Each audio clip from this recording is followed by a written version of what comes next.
கவனி அரிசி பணியாரம் எப்படி செய்யலான்னு பார்க்கலாம். அதுக்கு ஃபஸ்ட்டு வந்து கவனி அரிசி எடுத்துக்கோங்க. அதை நல்லா தண்ணியில் ஊற போட்டுக்கோங்க. அது கூடவே வந்து உளுந்தையும் ஓவர் நைட் ஊற போட்டு எடுத்துக்கோங்க. இப்போ மிக்ஸி ஜார்ஸில் ஃபஸ்ட் வந்து கவனி அரிசி ஆட் பண்ணிக்கோங்க. அது கூடவே உளுந்தையும் சேர்த்து நல்லா அரைச்சி எடுத்துக்கோங்க. இப்படி நல்லா பேஸ்ட்டாக அரைச்சி எடுத்துக்கோங்க. இப்போ இது கூடவே வந்துட்டு நம்ம ஒரு அரை கப் அளவுக்கு தேங்காய் சேர்த்துக்கலாம். அரை கப் வந்து சர்க்கரை சேர்த்துக்கோங்க.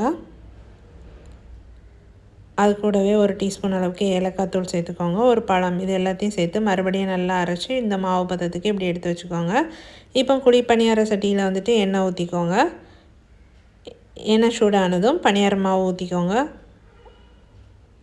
ஊற்றிட்டு ஒரு சைடு நல்லா மூடி போட்டு வச்சுக்கோங்க. மூடி போட்டுட்டு ஒரு சைடு நல்லா குக் ஆனதும் அடுத்த சைடு மாற்றி போட்டு குக் பண்ணிக்கோங்க. சூப்பரான பணியாரம் ரெடி. கண்டிப்பாக நீங்களும் ட்ரை பண்ணி பாருங்கள். வீடியோ பிடிச்சிருந்துச்சுன்னா மறக்காமல் சேனலை சப்ஸ்கிரைப் பண்ணுங்கள், லைக் பண்ணுங்கள்.